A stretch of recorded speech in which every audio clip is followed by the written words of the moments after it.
What is going on, everybody? Welcome to Meet the Maker. Today we're going to be talking to Allan from APO Woodworking, and it's going to be fun. So we're just going to wait for Allan to hop on here, and then we'll get started with my questions, which I need to grab real quick. Anyways, hope everyone's having a good week, or had a good week, I guess, and is having a good weekend. I know I am. I got some stuff going on here that I'm excited about. And what's going on, everybody? Got some stuff I'm excited about, and it's going to be fun. All right, I got Allan on. I just got to get him to join somehow. Whoops, flipped you guys. Nope, that's not what I want. Oh, here we go. There he is. All right. I got some stuff I'm working on, and it's exciting. Go check out my story, and I'll catch you up on everything later. Allan. What's going on? What's up, man? Good, good. Good? Yeah. How you been? I'm just freezing. Like, it's really cold out. Yeah. Wait, where are you? Buffalo. Oh, okay. Yeah, it's like way colder there than it is here. I'm in Idaho, and it's pretty dang cold, but from what I've been hearing, it's way colder over there. It's just the wind lately. Just like 50-mile-an-hour winds the past day. And everything's frozen. The ground's frozen. Bodies are freezing. But one good news is I'm getting a hot tub in a couple days. Oh, so heck yeah. Exciting. Yeah. Oh, yeah. Reading myself my tax return. I've been trying to convince my wife to let me get a hot tub, and she's like, we don't need one. I'm like, I need one. You know, can you imagine a paradise when you come home? It's like, what am I doing tonight? I'm relaxing in a hot tub. Like that. I don't know how you can now explain it to somebody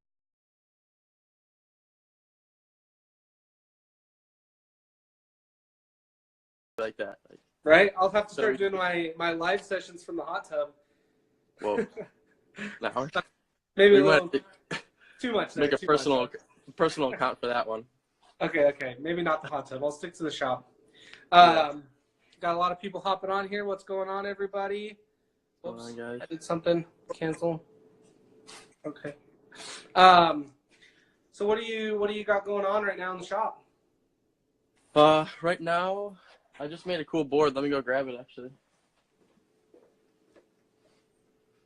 Trying to get rid of this thing. There we go. Oh yeah, I saw you were finishing that up there. Yeah. Sorry. Is it backwards to you guys, Detroit? Yeah, it's backwards. Yeah. But it's been a lot of fun. I've kind of learned this new technique of when you do a glue up, you can do these butt joints right in the glue up, because you have your clamps running vertical like this going across. But if you put tape on the back of these joints while you're gluing it up, almost like you're doing a column, like you tape around the joints, and then you push them together. You don't really need clamps going left to right at all. They just kind of stay. Huh. That's actually a really cool thing. I'd like to see that a little more in depth. If you could put that on your story or something. Yeah, I'll do a video of it. Because I've done butt joints like that, and every time I get gaps, and I'm like, there's got to be a better way to do this.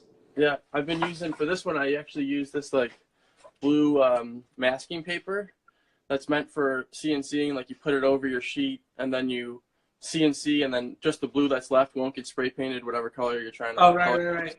So I put all the wood down, sticking on this, so it's holding together, and then it's one big piece of tape, and then you glue it, stick it together from there. Smart, very smart. Yeah. That's awesome, man. So to start off, I just wanted to ask, number one, what do you do for a living? I see a lot of construction stuff around that you post and stuff, and. Yep. Yeah, for a living, it's kind of a long story, but I'm a trained mechanical engineer. I went to school for engineering. I just can't stand sitting in chairs. tried so many times, so many different engineering jobs, and whenever I sit in a chair, I just go nuts. So my dad's a carpenter, and that's kind of where I get it from. It's in my blood. My last name Pilarski actually means sawyer. It's one who works with wood. Oh So, yeah. yeah, so it's kind of in my blood. But I'm a carpenter during the day for a company in Buffalo, New York, and they do high-end remodeling. So some really awesome clients, and all the wood that I pretty much have comes from these jobs. And we did a job over the summer that somebody did their entire guest house in tiger wood. So just geez. scraps of tiger wood laying around. So You're like, don't mind if I do. yeah, Thank there's you. a lot of stuff that just happens to fall in my truck. That's awesome. Dang, that's cool. So you got a master's in mechanical engineer? A bachelor's mechanical and then a master's in like solar power engineering. Oh, that's cool. Solar power. Yeah, Fun. my trailer is actually decked out, and I got a solar panel on top of my trailer with batteries and inverters in it, so all my batteries stay charged and I can run equipment out of it. Dang. Well, you're the guy I got to come to because I want to get a camper, and I want it to be like off grid, but most companies don't put solar panels on, so I'll have That's to. super simple. Yeah, I think I'll have to do it myself, but if I The know a parts guy, you can then get I might Amazon. as well use it.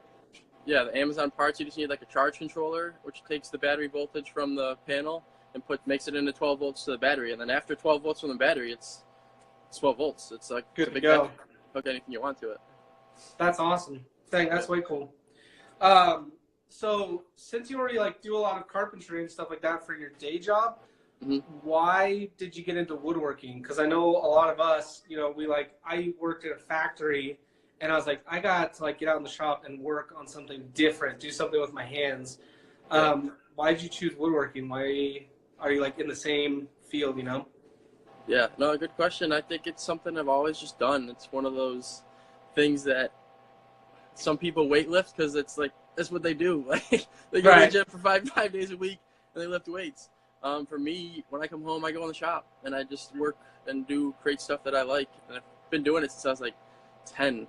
I've had a shop in my parents' basements, and then it was like the evolution of the shops, right? I'm sure you've gone through it too. Like it was my mom's basement, and then it was my mom's garage, and then like it was my little apartment garage thing, and now it's like finally I have my own spot, my own house where I'm just making it. But woodworking has always just been creative to me, so that's why it's just fun. I just do stuff that's fun, right? What do you do that's fun? You woodwork? I woodwork, you know, or I play video games. That's my other like outlet. Is if I have time, which is like it's becoming more rare and more rare with my family and my business, I'll play video games. You know, I'm like I need like an hour or something, and my wife's like, sure, go ahead, play some video games. I'm like, yes. So disconnect for a little bit, right? Yeah, just because right now, you know, I'm doing woodworking full time, and then I'm a stay-at-home dad full time. So trying to juggle both of those, it's fun, but I still need just a little bit of a disconnection. And now that the shop is my business, I can't use that as my disconnection. I've got to find something else. So yeah, it's nice. Well, the evolution of your shop's been coming along a lot. Like your organization behind you, I can see is doing well.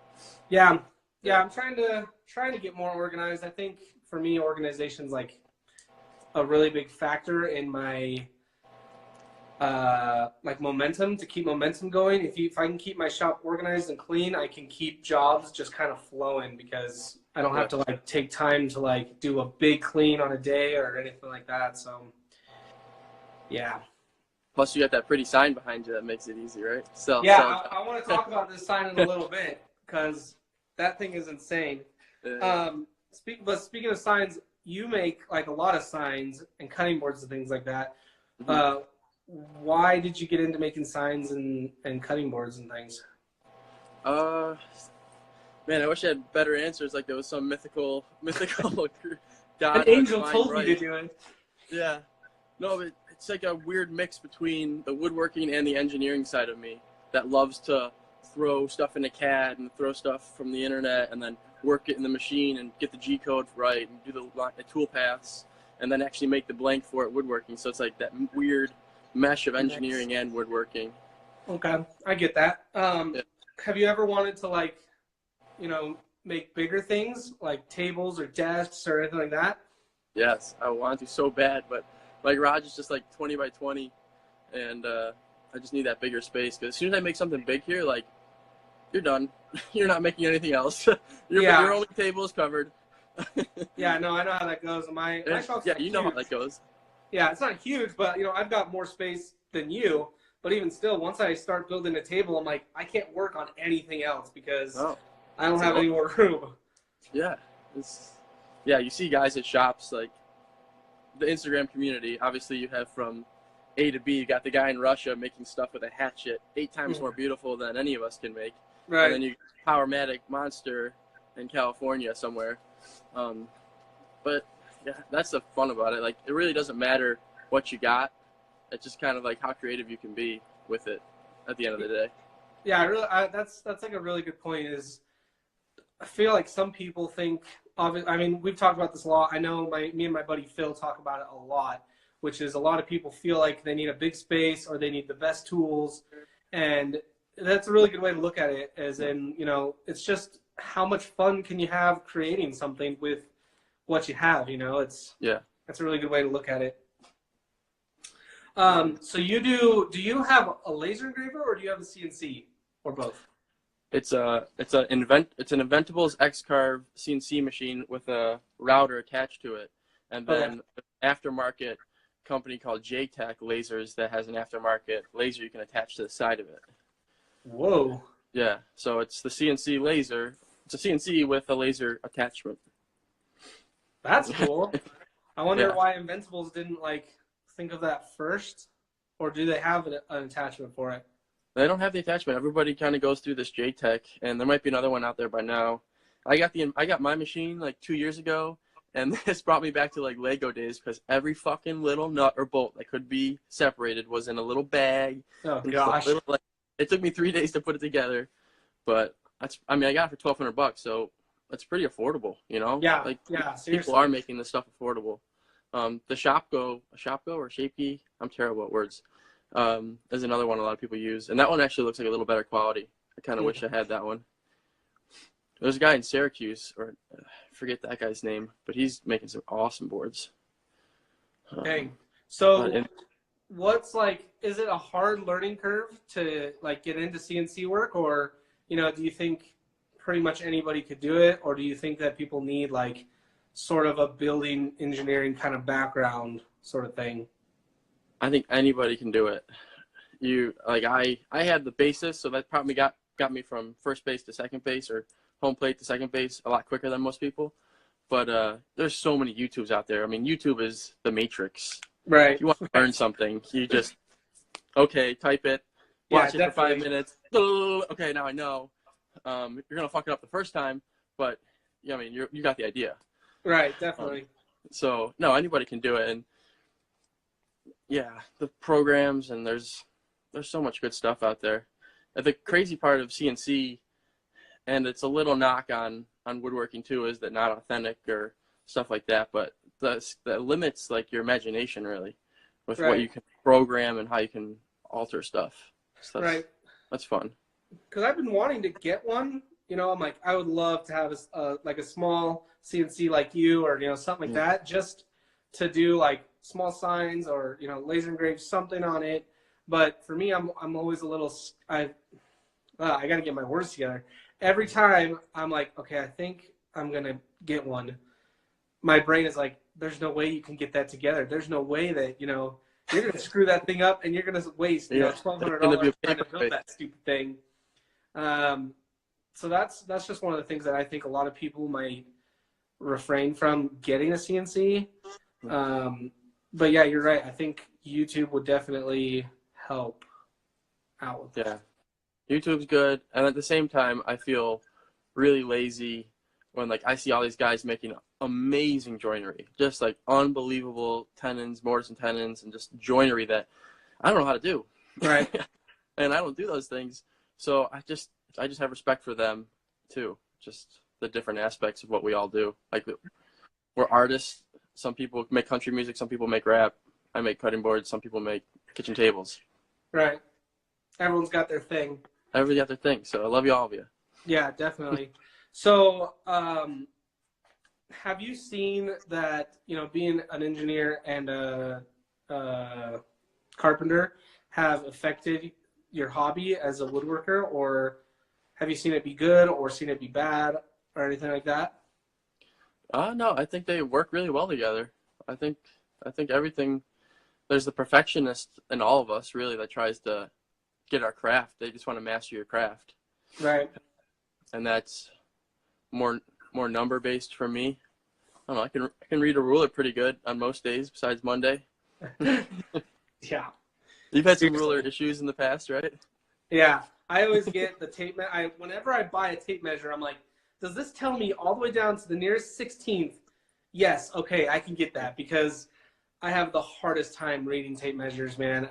If I have to communicate with somebody about a tape measure, and they're like, "How long is it?" I'm like, 8 inches, three little line thingies, and they're like, Oh, "Aren't you a woodworker?" I'm like, yeah. "Yeah, but it's different. Just go. Don't make fun of me, and whatever, So I always try to make sure that I get the tape measures with everything written on it, just because I have a problem. Hey, dude, that's words for me. That I'm dyslexic half the time. I'll just don't know how to spell shit. I'll leave out words. I never use the word of. Somehow of whenever I'm writing something just gets left out. So that's words for me. Yeah, everyone's got their thing, but hey, as long as you can build, and I guess as long as you know yourself in the shop and you don't have to work with people, it's fine. Well, it gets different in the carpentry field. Working in remodeling, you're usually working with somebody else, and they're calling out a measurement, be like 18.5 strong. You're like, what the fuck is strong? Is strong 16th? Is it a 32nd? Like, what is strong? Everybody's got their own way of reading it. Is it on the other Yeah. side of the line? Is it because the thickness of the line? Am I taking the line? How do you mark it on the board? I think that's pretty interesting. How do you mark your line? If you got to cut something, 18.5, where do you make your mark on the 18.5? And where do you try to cut that mark? I've always wondered that. So it's like 18.5. I will mark exactly 18.5, and then I'll draw a little X, which I learned in remodeling, on the side that is going to be the waist side. Yep. So 18.5, mark the waist, and then cut on that side of the line. Make sure your saw blade and everything is marked there. That way, you get everything exactly right or close enough, I guess. So you try to cut your pencil mark in half because you make the mark directly at 18.5. Yeah. Most of my stuff doesn't have to be exactly precise. So as long as I get it either on the half or, right on the other side of it, I'm like, that's good enough. That's the time. That's whatever. I'm not going to worry about it. If I start worrying about that, then there's no fun in the woodworking. So I hear you. yeah. It's a little challenge. It's one of those feelings that I think every woodworker gets when they slam something together and it just merges. It becomes one. Mm-hmm. The joint is so good, or the 45 is so good that it just becomes a fluent. Looks like there's no break. I think that's what we all strive for. That's why everybody makes those little videos of when they slam a 45 together and it disappears. They're like, I get it. I know. Yeah. That's oh yes. Oh yeah. That's pouring to a woodworker. Oh boy. Yeah. Seriously. Seriously. The main thing that I've been focusing on recently is making sure that my blades and everything are straight, because I just did what did I do? I did something, and it was all butt joints and stuff, and I went to go screw it all together, and it wasn't square, and I was like, how can this not be square? I pushed it perfectly on my miter gauge, I made sure everything was fine, and then I went back with my square and checked my blade, and my blade was just barely off by half a 16th, but half a 16th times 4, that's going to get you off. And I was like, so I had to recut everything, make sure everything was straight, but everything went together nicely after that. So from now on, when I have to make a cut, I'm like, okay, make sure it's straight. Take the 5 seconds, make sure your blade is straight, your miter gauge is straight to your saw, all that stuff, and it'll just make everything go easier. So yeah, you gotta keep that together. I have to do that every time with my socks. When it's in the trailer, it bounces around. It all just shakes. Oh yeah. It shakes in the trailer. It's a bad bump, so you gotta just calibrate it every time. Well, at least that gets you in a good habit. Yeah, I have what kind of chop saw do you have? I have a Makita. I've got just a Makita 12-inch. saw, it doesn't, or it bevels, but it doesn't slide. Because honestly, I like never use it. So I just bought it actually because I've got to do a bunch of trim work in my house. And I was like, it's going to be so much easier to use a chop saw instead of like a freaking table saw. So Yeah, that makes sense. yeah, and it was on sale at Home Depot. I was like, yeah, I'll take it. Why not? Yeah, you gotta have that. It's one of the core essential items. Yeah, definitely. So let's talk a little bit about this sign here. You reached out to me like, what was it, a couple months ago? And you were like, hey man, you're like the coolest guy I know. That's right, man. And You put it up. I wanna throw a sign your way. And I was like, sure, that sounds great, and so you made this sign, and it's all you obviously use the CNC for it, right? Yep, that's cherry, and it's CNC'd it. Cherry CNC'd it. And how did you paint all of this, or did you use your tape and do it? That one, it's a simple one. It's just one color because you can just make it, spray the whole thing black, and then plane the surface off. Mm. And then you just get the black that remains in the cracks. So you ran this through a planer, or did you sand it? A planer. A sander just gups up your drum sander or your blades, and it just, you got to make sure so part of the CNC method there is you set the computer to carve it a 16th inch lower than it actually is going to be at the end. So when you take that 16th off, it's at the surface, so all your corners are pointy with that V-bit that you use. Smart. I wouldn't have even thought about like making sure that you did it a little bit deeper so that when you planed it off, that's a really good tip for like if you were making a shallow cut, like a really shallow cut. Yeah. And then I learned my lesson too is you got to like clear coat it before you spray it black. Like there's a little bleeding on that one because the cherry's kind of pretty porous. Right. But you really got to like clear it first to make sure that black doesn't bleed into the grains, or else it's bad. It just looks so like you put a clear coat first. Yep. Of what? Oh, just a poly. Or I've been Poly? using this really thick glaze material lately that like gets into the pores a lot better, and you can do it in like one coat. And then you painted it, and then you planed it. And then I planed it on the 20 inch. You clear coated it again. And then clear coated again. But you got the good clear. That's that conversion varnish. Yeah, it's nice. Yeah, it's called it's from MB Campbell Crystal. It's a 2-part finish that you need to put the catalyst in, and then you've got like 4 hours to spray it. Huh. Yeah. So, real quick, speaking of finish, have you has being a carpenter and working on houses and stuff like that upped your finish game? And have you been like, okay, I'm not going to use just regular Home Depot poly. I'm going to go and buy the nice stuff from, I don't know, whoever sells nice poly. Yeah, well, where I work, Ari McNamara, they have their own shop where we make the custom kitchen cabinets that we install in the field. Mm. And they have their own spray booths there, and they have 3 guys dedicated in the shop. And those shop guys that we have are amazing. They get all their stuff from like suppliers, Atlantic Plywood, and they use this MB Campbell products that are just, you can't buy that stuff at the depot. Mm. It's just such a nicer finish. It just comes out flat, and you can polish it. It's just, I can't go back after using that stuff. But sorry, question there. It's the CNC machine. It's Inventables, the Inventables X-Carve machine. The company name is Inventables, and it's the large 30 by 30 one. But would you recommend to people to spend more on their finish, or would you just be like, spend what you can, or how do you feel about finishes? I think depending on the project, the finish varies. Some people just oil it, or some people put the poly, some people will do whatever. That doesn't bother me, whatever you want to do that wise. But if you're so lazy that you leave sand marks, that grinds my gears so bad. If I see somebody's posting pictures on Instagram of like their cutting boards or whatever product, and I see sand marks like left over from your drum sander, like what? You Very not see that? unprofessional, huh? Yeah, that's just like laziness. Mm-hmm. Just you need to like take 5 more minutes and get it done right. I don't know. That's just weird. How can you leave stray marks? That's like a disgrace to the wood. Forget about you. Like you're disgracing the beautiful wood that you've got all these like beautiful grains, and then you got sanding marks running across it. Right. It's like, oh, why? It's like when people leave like really thick streaks of paint on the wall after they're painting or like things like that. You're just like, how did you do that? Why? Why?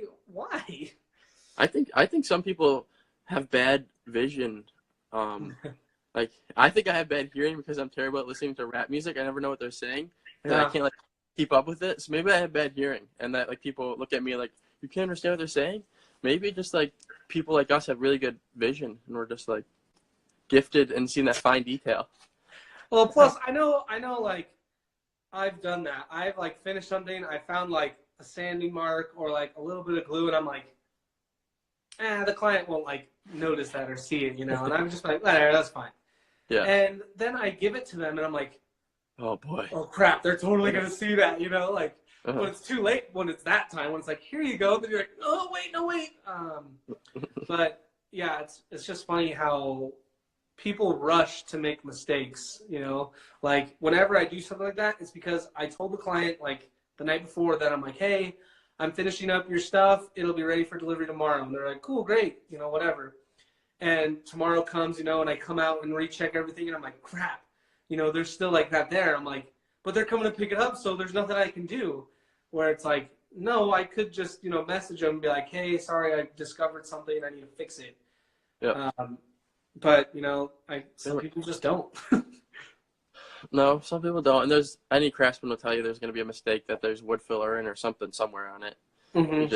And if somebody gives you like a lot of shit about it, just be like, I'm working with an imperfect project piece of material here. It's going to chip. It's going to splinter. Like, and if you don't want it, I'll take it back. Yeah. I don't care. Yeah, no, definitely. Yeah. Definitely. Learn to roll with the punches. And what was that quote? Someone said it last week, I think, on the live. It was like, a truly great craftsman is one who can hide his mistakes, or something like that, and it's true. You just got to learn to roll with it. It's part of it. Yeah. So on the back here, you put a cool little, what'd you call it? A mantra, right? That's a woodworker's mantra prayer. Woodworker's prayer, and you came up with this, right? Yeah, that's backwards. As biblical as I'll get. Biblical as you'll get. You're a real spiritual man, huh? Yeah, I'm gonna post this on my Instagram story tonight, or not story, my feed tonight, so everyone can read it. But what was like your inspiration with it? It talks just about being thankful in the shop, and you're really glad that you walk out with your fingers and your ability to create and things like that. Why create this? Just like to have an intention behind what you're doing. It's kind of the overall, just the way that I choose to tackle life. You just have the intention of what you're trying to create and why the heck are you doing it? And I think it's just to make the world a better place a little bit. So you have that right, and we're all gifted and blessed. Like nothing's tragic happened, so like that is a blessing, and I try to acknowledge that and know that it's kind of like a deal. Like I'm gonna give you, I don't know if it's God that gives you the deal or just some other power. That's just like, I'm bless you with this. This is your gift. Okay, you have this. It's your job to share it. Right. So that's your job. That's why I reached out to you to make sign, and I do it for a lot of random people. Like I'll just like make shit. If it was like somebody nice I met or somebody that gave me good service, I'll come back with a little cheese board and just give it to them. It's just a weird thing that I think is more worth any dollar bill that you could ever make. Just like that weird little smile when somebody gets, when you're like, you made this for me? And like, that's life. Like there's the epitome of, that's all I need in life right there. It's like, yep, I made that for you because you were nice to me. Now go be nice to somebody else. Yeah, definitely. No, that's a really good way of like looking at it. And I've heard, it's kind of funny because after you sent me this and told me all of this, it really made me think. And I was like, you know what? Yeah, I don't like give enough, and I don't like I care about people. Like I genuinely care about people, but I'm Yeah. kind of an introvert, and uh, my wife's always like, "Hey, so and so wants to hang out," or like, "Let's go do this," and I'm like, "No, no, thanks," And talking about like gifts and talents, I'm gonna toot my own horn a little bit, but I think I'm really good with people. I can pick up a conversation just about anything, and I think I can make people feel pretty good. But I don't share that with people, and I don't go out and give enough to people or make people feel good. And just doing that can really change people, like is what Yeah. you said. But it can also change yourself, like you also said. It makes you feel good, makes other people feel good, and that's definitely something that we need more in the world. Is just like you said, nothing bad has happened to us. Maybe something bad has happened to you, but there's always a silver lining, like you said. Mm-hmm. So that's great. And it's just the universal truth that you get what you give. That's Yeah. it. If you're gonna boil it down to anything, you only get what you give, and that's time in the shop that you get out of it. Or if you want more, you have to give more. There's no way around that. That's the universal law. Universal law. I dig That's the that. universal law. That's what the universe said. Oh, that's the yeah. If you're gonna quiz me on anything, I know a little bit about the universe. I've done my time in college. Yeah. Okay. Okay. We all know. So what or who? What? Who is one Instagram account that you look forward to, or that every time you see one of their posts, you're like, oh dang, like that inspires me. I got to get out in the shop, or like they speak truth all the time. Man, I wish I need to get better at this. The guy that's doing the woodworking in Syracuse with his cutting boards that he's doing CNC inlays with like he got a cutting board and then he does inlays with the different woods in it, and Wow. everybody can kind of do 2 different color woods, but this guy's doing like 4 or 5 different species of wood and like multiple steps, and it's amazing. I'll post it. I'll like call him out on this after this. Yeah. But he's just taking it to another level. It's just really cool. I'm really excited to see every time he puts up something new. Yeah, it's nice when you can find some account like that where you're like, hurry up and post something. Like I need more. Like, and I think like when you find someone like that, it's really good because it just makes you want to be better. Maybe not in a competitive way, but in like a inspirational way, I guess. It's kind of like your mom is like, I know you can do better, and you're like, I know I can. Like, that's how I feel. Yeah, moms are the best supporter. I love my mama. Yeah, She believed in me. She gave me my first business loan when I wanted to get more tools. Oh, really? That's nice. Yep. Dang. I have. Where is it? Oh, so your cutting boards and your signs and all that. Where do you want to go with that? Do you feel like you want to make it into more of like a business, like a side hustle, or like a full-on business that you can do all the time? Or like you just like doing it as a hobby, you don't want to get too intense about it, or like somewhere in between? Yeah, like the last answer, somewhere in between. I think it's nice to have that little side cash coming in. Mm-hmm. Right now, there's a lot of money to be made in just like remodeling and carpentry. So I'll toot my own horn. I'm a semi-approachable guy in like the carpentry field where I can easily talk to and I kind of know what I'm doing. So it's easy to kind of get jobs and sell jobs, and it's easy, and it's kind of fun, except for like you feel like you're a traveling musician, like always setting up your drum kit in people's houses. You're taking tools everywhere, tools there. But that's more the route that sustains my lifestyle right now, just to have like the remodeling and then just do woodworking on the side. Okay. And every time that I've gotten too serious about woodworking and like taking on a lot of orders, it doesn't become fun anymore because I'm producing something that somebody else wants, and I lose my input on what it's being made. And that just gets weird. I don't like that too much. Or when somebody wants something, too many draft requests, I start getting aggravated. I'm like, no, you requested me to make this. Right. You want me to make it because I have an input on how I want to make it. Yeah. kind of a deal. Yeah, it's funny because, you know, I started my business and it was a side gig, but this last year I was like, you know what, we're going to go full time because I really hate the job I'm at right now. And there's no way I could hate doing woodworking as much as that. So I'm going to do that. But it's funny because it's not that I hate building or, you know, hate customers or anything like that.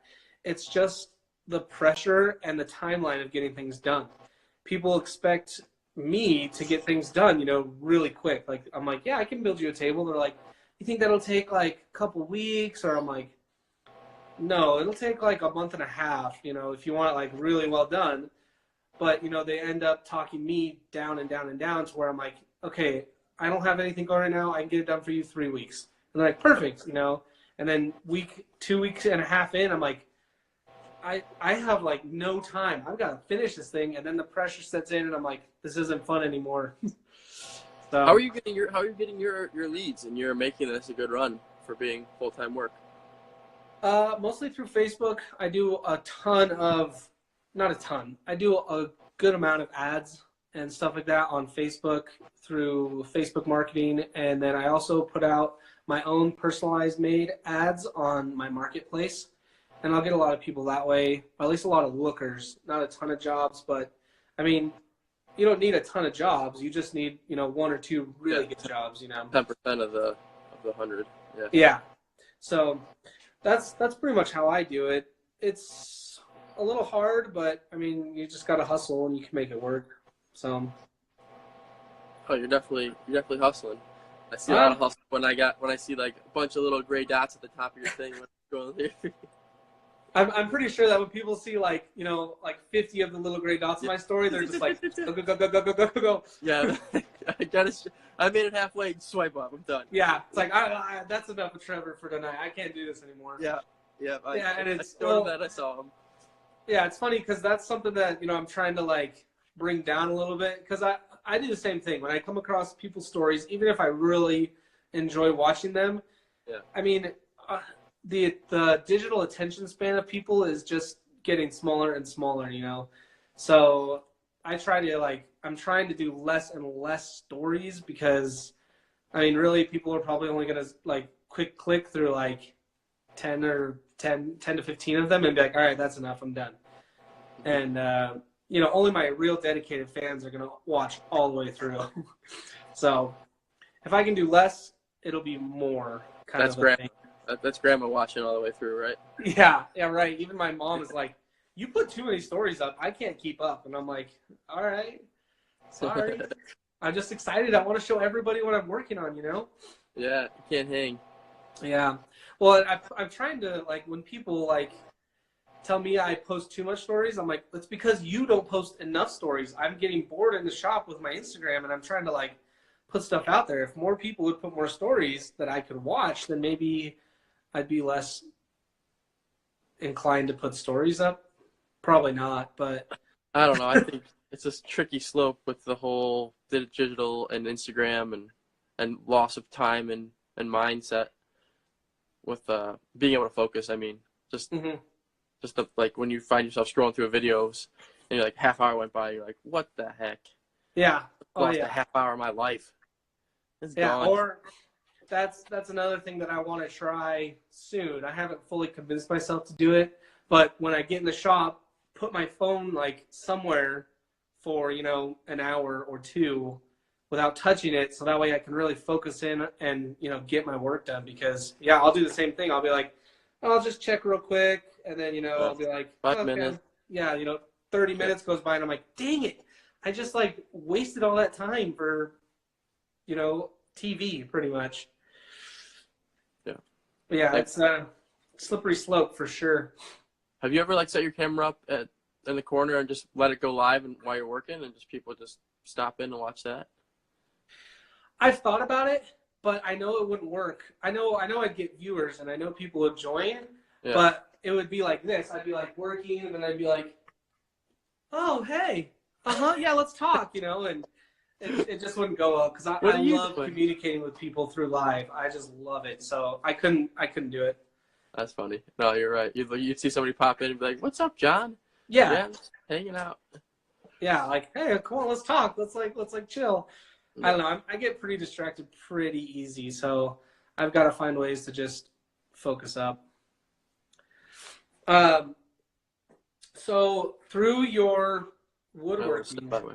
yeah, I was through your woodworking, what what is something that has like changed your life, like patience or like I don't know, something like that? Is something that you've done been like, wow, I need to mold like my whole life around this little idea?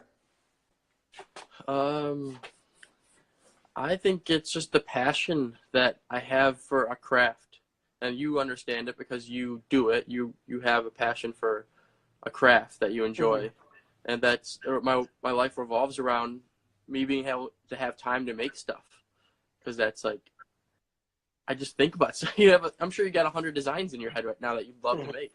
They're just floating around up there, and sometimes they don't let you sleep, because they're just up there and you want to make them, and then you try to like if you meet somebody that doesn't have that, it's off. It's kind of weird sometimes. You're like, wait, you just like come home from work and sit around? Yeah. I'm confused. Like, what do you do with your time?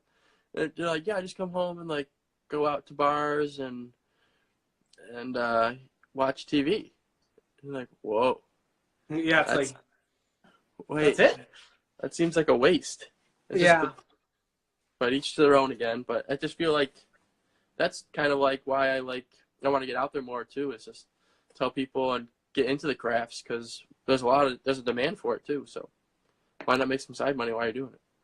Right. So you kind of say like feed your passion or feed your, I don't know, drive. I don't know how to word it, I guess. But yeah, no, I agree with you. I think there's so much time in the day. People think that there is no time in the day, but when you're like you and me, we're like, no way, man. Like there's tons of time.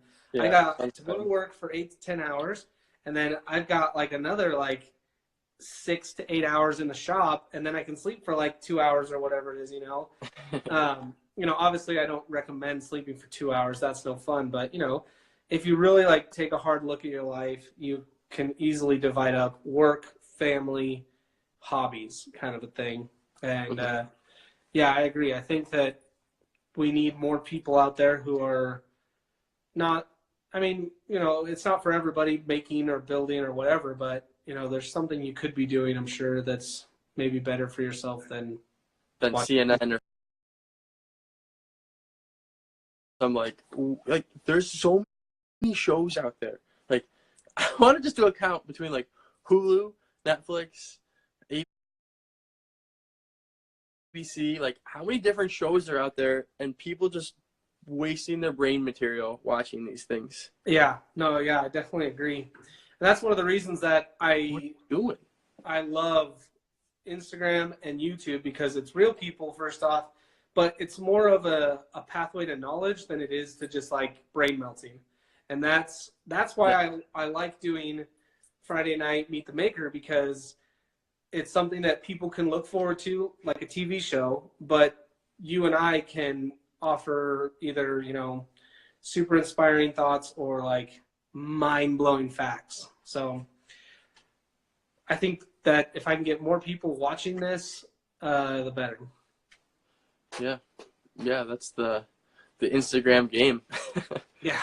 How do you get the followers? How do you get the people? Yeah. But it's just quality content, as I think what has to be done. Quality. Oh, I definitely agree. That's one of the reasons I want to move it to YouTube, because I can offer different quality and different things like that Instagram can't offer. But Instagram has the availability is what it has. Everyone can jump on Instagram whenever and watch this. So I don't know. It's hard. Well, maybe YouTube will do something with some sort of connection base. Yeah, maybe. Who's Instagram owned by? Is that YouTube? Is Instagram owned by Google, or are they their own thing? I have no idea. Whoever, if they were bought for a lot of money, I'll bet. Oh, yeah. Yeah. So you have your work trailer, and then you have your shop. What is one tool that you want to add to your shop that you don't have, either in your trailer or in your shop? It's a good question. I haven't thought about it. I actually want to say like the Rotex Festool sander, that orbital Festool sander. Mm-hmm.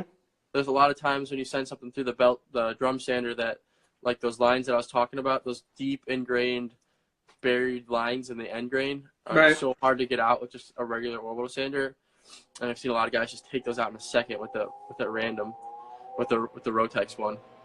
So yeah, I know my buddy Phil, Veritas Woodworks, he bought a Rotex sander. He gave a little spiel about it. He should do it again. But, just about how much better it is than, like your Ryobi sanders or anything like that. I don't know why. I probably won't ever be able to invest in one, but it always sounds like a good investment. Anything Festool, I guess, is a good investment.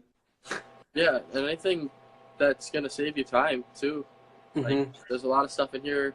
You're doing it, like, legitimately. I'm just kind of doing it for the fun of it. But, like, when you're doing it legitimately, I feel like time is, like you said, very important. So if you can get a tool it's going to save you a bunch of time, but at the same time, you've got a family, which is, that's a big responsibility, too. So I know the funds have to go to different directions at different times.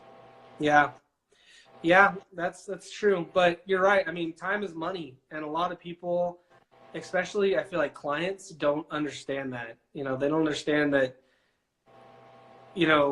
if you want someone to build something or make something for you in a certain time period, it should cost more. That's just what it is, because it's like, there's a lot of pressure on me. And, if you want it in 2 weeks, I can do that, but I'm going to have to work a lot of overtime and I'm going to have to really hustle. So I'm going to need you to pay me for that. And that's something that a lot of makers, I feel, don't do.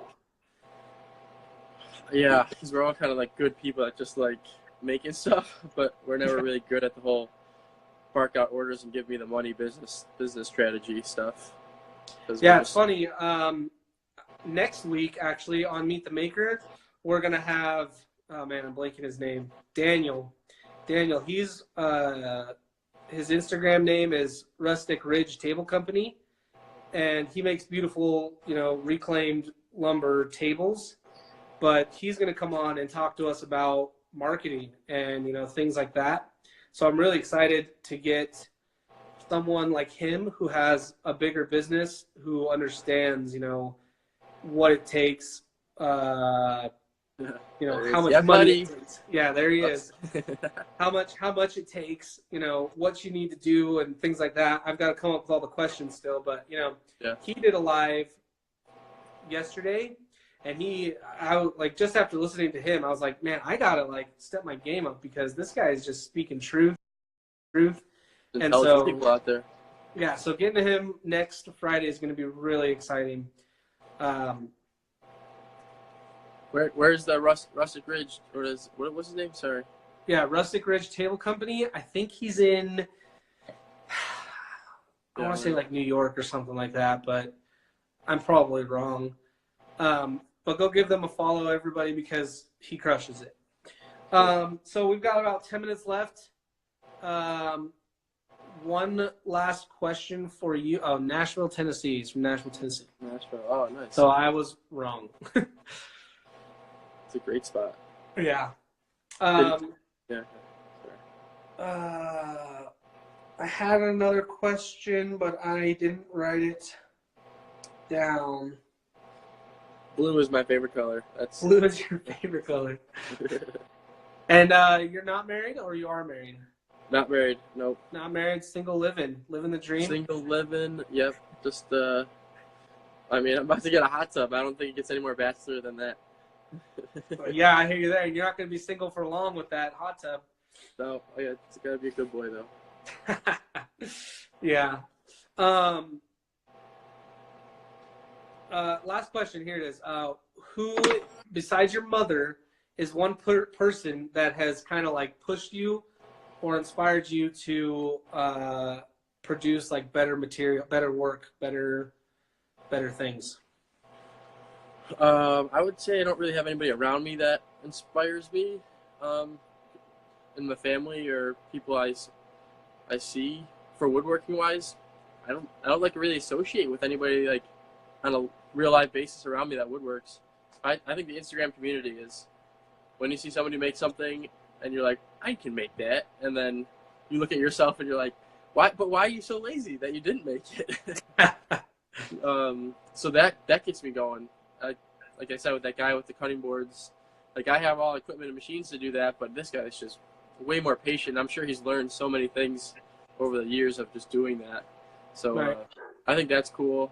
But at the same time, you can't really compare yourself to somebody else because then you're trying to become somebody else, and that's bullshit. You don't want that. You want Yeah, it takes away from yourself. Yeah, you're the unique person. You don't want to lose that.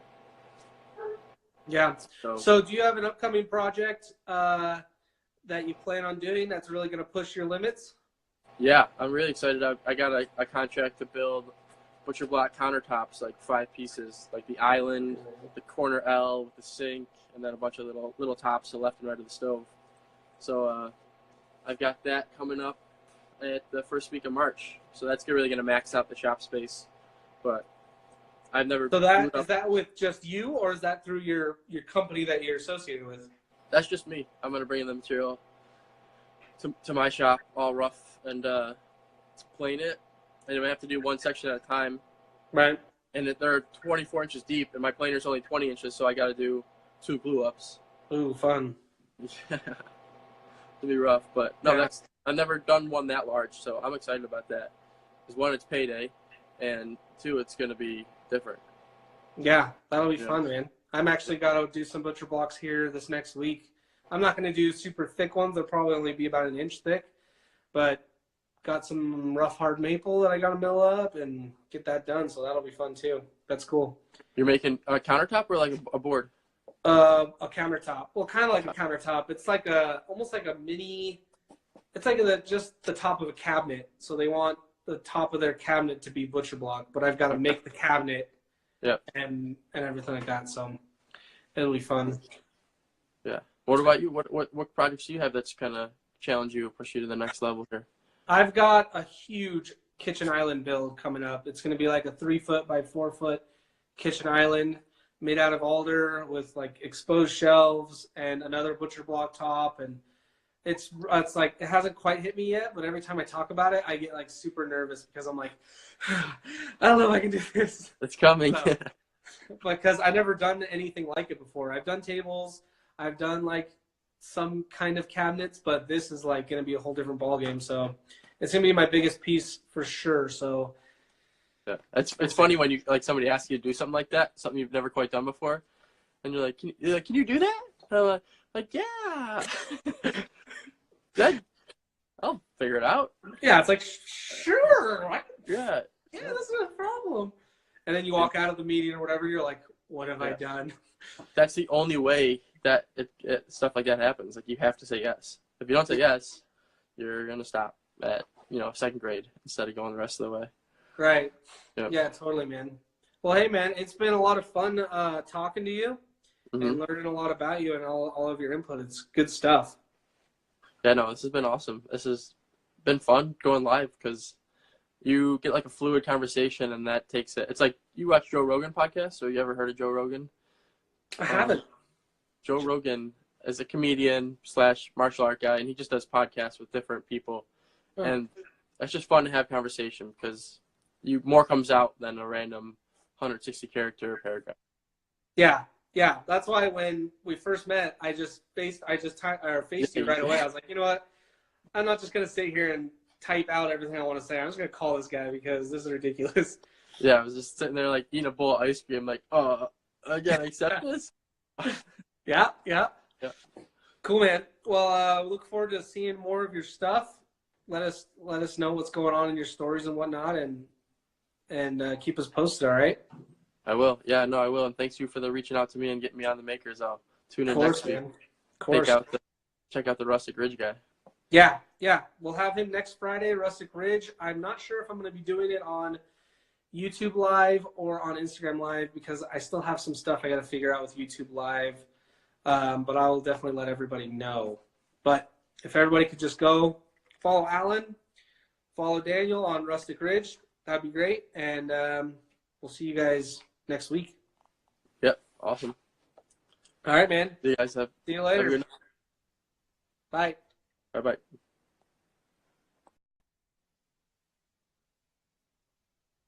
It didn't end.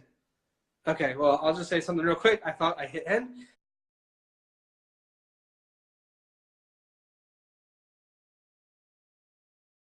But didn't, so that's awkward. But Allan, awesome guy, super cool guy. Make sure you guys are following him because hopefully he'll let us in a little bit more on his stories and in on his posts. Really good with his cutting boards and his signs. Make sure that you guys are giving him lots of likes. And then next week, Daniel from Rustic Ridge Table Company. We're going to be talking about marketing and, things like that, what you need to know with your audience, storytelling with your products, things like that. So tune in next week on that, and I will see you guys then. Bye-bye.